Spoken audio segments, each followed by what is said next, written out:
রাজধানীর মিরপুরে র্যাবের সঙ্গে গোলাগুলিতে নিহত হয়েছে এক সন্ত্রাসী। র্যাব জানায়, নিহত শহর আলী ওই এলাকায় সন্ত্রাসের রাজত্ব কায়েম করেছিল। গোলাগুলিতে র্যাবের এক সদস্যও আহত হয়েছে। সেখান থেকে একটি 9mm পিস্তল ও 4 রাউন্ড গুলি উদ্ধার করেছে র্যাব।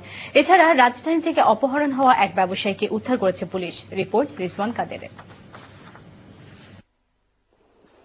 এলাকাবাসীর অভিযোগ, মিরপুর সিটি কর্পোরেশন মার্কেটের পাশেই সন্ত্রাসী কার্যকলাপের আখড়া বসিয়েছিল শহর আলী। দেখা গেল একটা বিল্ডিং করতেছে, একজন ভদ্রলোক বিল্ডিং করতেছে, এইখানে 5 লাখ টাকা দিবি, 10 লাখ টাকা দিবি। আচ্ছা, না হলে যদি চাঁদা না দেয় তাহলে কি করতো সে? গুলি করে। গোপনে খবর পেয়ে মার্কেট এলাকায় অভিযান চালায় র্যাবের একটি দল। আমার সামনের গেট দিয়ে এই আপনার পিছনে যেটা, এখান দিয়ে আর কি একটা মাইক্রোবাস আর কি ইন হওয়ার পর আমার ফোর্স নিয়ে আমি নামা পরে তখন আর কি ওদেরকে আর কি আমরা চ্যালেঞ্জ করতে যাই। চ্যালেঞ্জ করার সাথে সাথে ওরা বেরিয়ে আর কি মানে ফায়ার শুরু করে।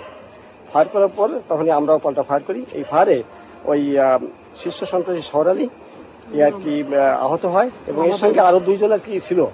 সে 2 জনের ছেলেকে রহিম আর ছেলেকে ওহাব। এরা ওই মাইক্রো নিয়ে পলাই যায় এবং এই সঙ্গে আবার আমাদের একজন আর কি আহত হয়, তাকে আমরা অলরেডি সিএমএস পাঠিয়ে দিয়েছি। র্যাব জানিয়েছে, নিহত শহর আলীর বিরুদ্ধে হত্যা, চাঁদাবাজি সহ একাধিক মামলা রয়েছে মিরপুর থানায়। এদিকে একদিন আগে অপহরণ হওয়া মিরপুরের বরিশাল টেইলার্সের মালিক মোহাম্মদ সিরাজুল ইসলামকে সিরাজগঞ্জ থেকে উদ্ধার করেছে পুলিশ। কাফরুল থানা জানিয়েছে, অভিযুক্ত বাবুল সিরাজকে অপহরণ করে 10 লাখ টাকা মুক্তিপণ দাবি করছিল। অপহরণের মূল হোতা বাবুল পালিয়ে গেলেও অপহরণকারী দলের 2 সদস্যকে আটক করেছে পুলিশ। Rizwan Kader, channel I, Dhaka. ঈদের আগে জনদুর্ভোগ এড়াতে তেল, গ্যাস এবং বিদ্যুৎ বন্দর রক্ষা কমিটিকে সোমবারের হরতাল প্রত্যাহারের আহ্বান জানিয়েছে